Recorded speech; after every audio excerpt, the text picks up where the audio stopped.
Prezados alunos e alunas de Biologia 3, essa é a videoaula 3 do conteúdo de noções de probabilidade e padrão de herança autossômico. Vocês devem estar achando que está difícil, então eu vou fazer uma retomada do que a gente discutiu nas últimas duas videoaulas, né? Porque agora está começando a aparecer muita matemática, para a gente dar continuidade ao nosso conteúdo. Para fazer essa retomada, eu vou fazer aqui o cruzamento considerando a característica cor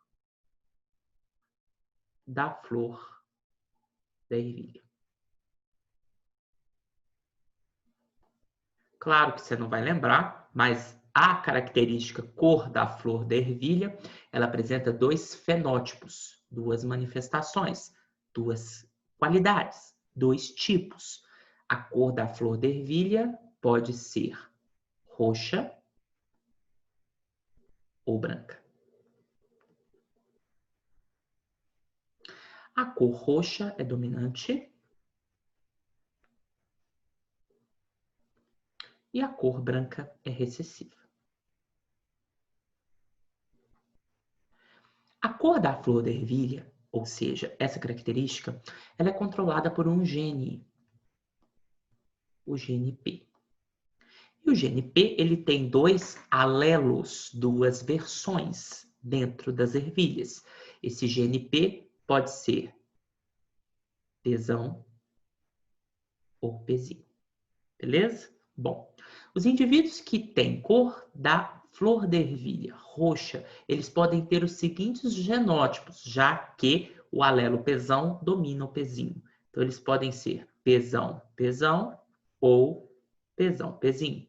Já os indivíduos com flor da ervilha branca, eles só podem ser homozigotos recessivos. Isso quer dizer Pzinho, Pzinho.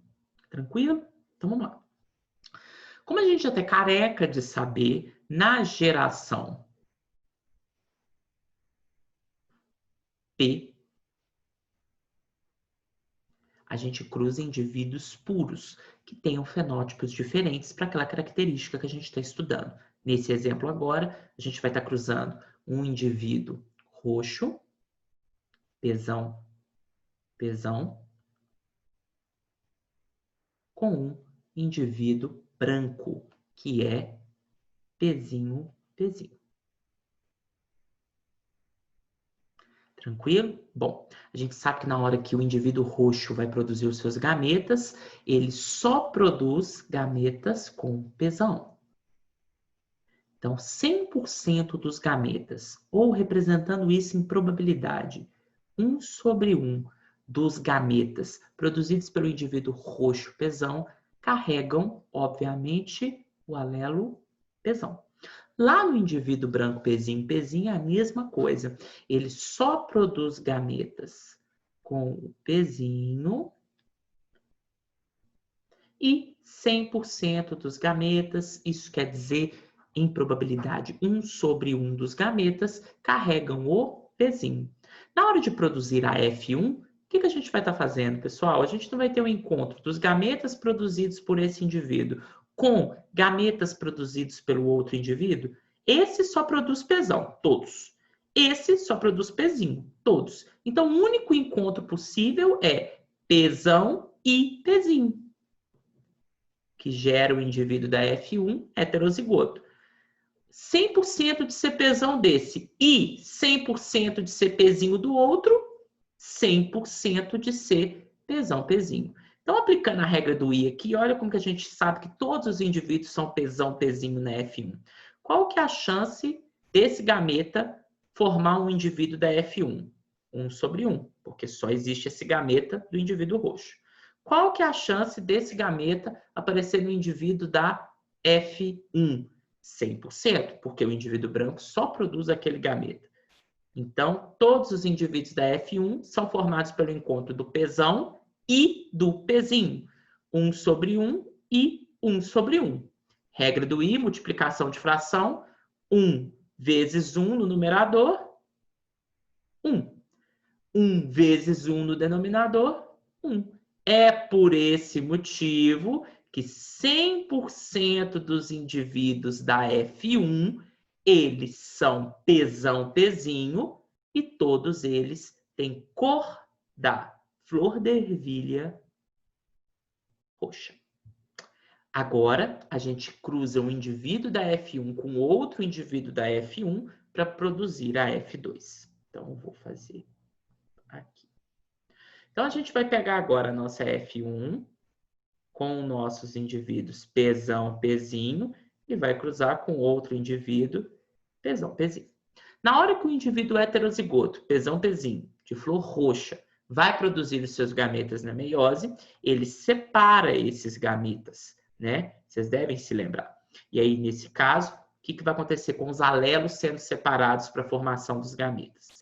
Pzão vai para metade dos gametas desse indivíduo, Pzinho vai para metade dos outros gametas produzidos por esse indivíduo, que aqui a gente vai chamar de macho. Lá no outro indivíduo, que vai funcionar como fêmea, metade dos seus gametas vai ter o Pzão e também metade dos gametas vai ter o Pzinho. E aí, gente, quando os gametas são produzidos pelos indivíduos da F1, eles vão se encontrar para produzir os indivíduos da F2. Então, todos esses encontros de gameta, 4 possíveis, são igualmente possíveis. E aqui a gente vai ver que um gameta do indivíduo macho tem que encontrar um gameta do indivíduo fêmea. Então, a gente aplica a regra do I. Observe. Esse gameta, Pzão, tem que encontrar um gameta Pzão I para formar um indivíduo Pzão, Pzão. Como a probabilidade individual do gameta Pzão aqui existir é meio, e a probabilidade individual do gameta Pzão existir aqui é meio, aplicando a regra do I, meio vezes meio, 1/4 dos indivíduos da F2 são Pzão, Pzão. Como a gente sabe, eles são roxos. Mas esse gameta Pzão também pode se encontrar com gameta Pzinho. Então, é gameta Pzão e gameta Pzinho. Meio de ter o gameta Pzão e meio do gameta Pzinho, multiplicação de probabilidades individuais com a regra do I, quer dizer que 1/4 dos indivíduos é Pzão, Pzinho. E a gente sabe que também a flor é roxa. Agora, a gente vai pegar o gameta Pzinho do indivíduo macho. Esse gameta Pzinho pode encontrar o gameta Pzão do indivíduo fêmea. E aí, nesse caso, vai formar um indivíduo Pzinho, Pzão. 1/4 também será assim, porque meio desse gameta Pzinho e meio desse gameta Pzão vai dar origem a 1/4 dos indivíduos. Não importa que seja Pzinho, Pzão. Se tem o Pzão, vai manifestar o fenótipo dominante. Então, quando você olhar para essa ervilha, a flor dela será roxa. E, por último, o gameta Pzinho do indivíduo macho pode encontrar o gameta Pzinho do indivíduo fêmea. Então, Pzinho do indivíduo macho, meio, e Pzinho do indivíduo fêmea, meio, meio e meio, 1/4. Pzinho, Pzinho, que só quando está em homozigose o Pzinho manifesta a cor branca. E essa era a F2 desse cruzamento. Vejam que a gente aqui aplicou as regras da probabilidade, aplicou a regra do I. Quando a gente observa, portanto, essa F2, observem que 1/4 dos indivíduos é Pzão, Pzão homozigoto com flor roxa, 2/4 dos indivíduos, porque 1/4 é Pzão, Pzinho, heterozigoto, flor roxa, e o outro, gente, é aquele Pzinho, Pzão, que é Pzão, Pzinho, a mesma coisa, essa ordem não altera. Eu só não mudei a ordem lá para vocês entenderem de onde estava vindo cada um dos gametas. Mas indivíduo Pzão, Pzinho ou Pzinho, Pzão é sempre heterozigoto e manifesta o fenótipo dominante. Então, aqui, 1/4 dos indivíduos é Pzão, Pzinho ou Pzinho, Pzão. Como a gente tem 1/4 ou 1/4, o que a gente faz? Somatório, 2/4. E 1/4 dos indivíduos, eles são Pzinho, Pzinho, e, portanto, manifestam a flor branca. E aí, essas frações que a gente acabou de ver, essas probabilidades, a gente transforma na proporção genotípica, que é 1/2/1.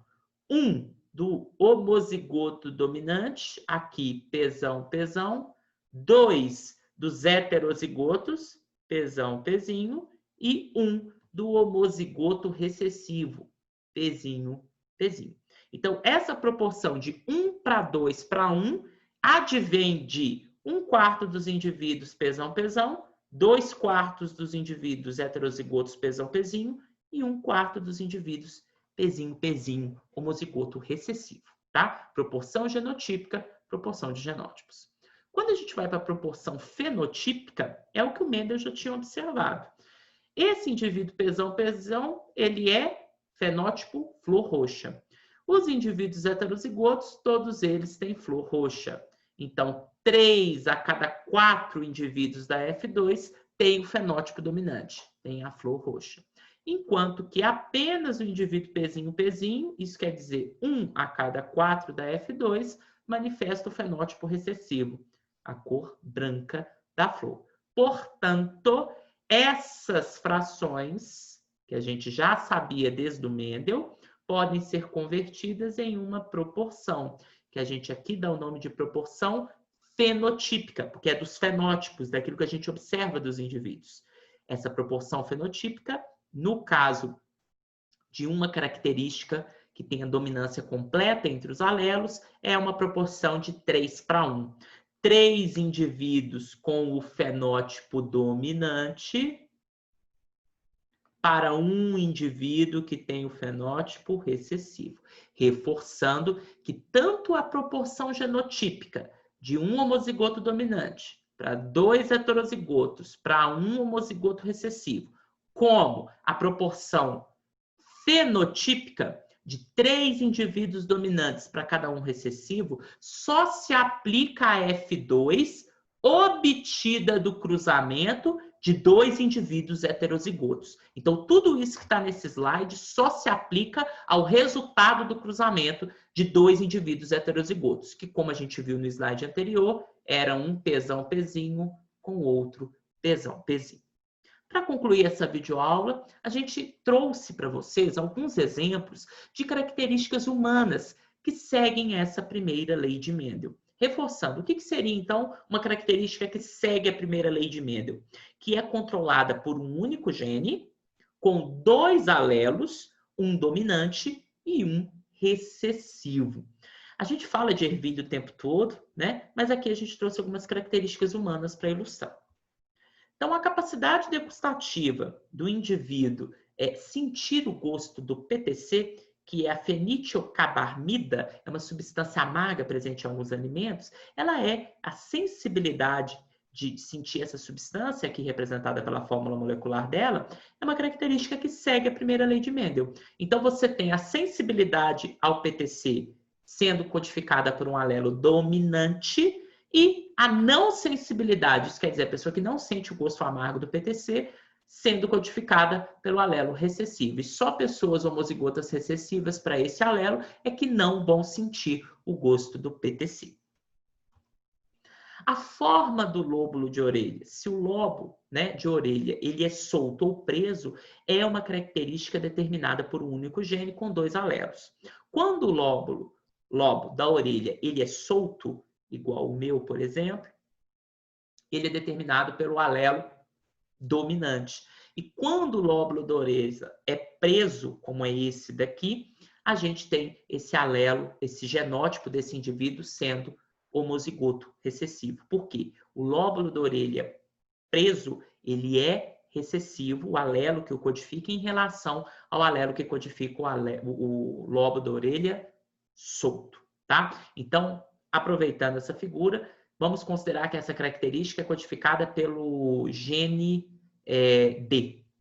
Então, indivíduos com lóbulo solto, como esse, podem ser Dzão, Dzão ou Dzão, Dzinho, porque o alelo Dzão domina o Dzinho. Agora, indivíduos que têm um lobo aderente ou preso, eles obrigatoriamente são Dzinho, Dzinho, porque o alelo que codifica a característica lobo da orelha aderente ou preso, ele é recessivo em relação ao alelo que codifica o lobo da orelha solto.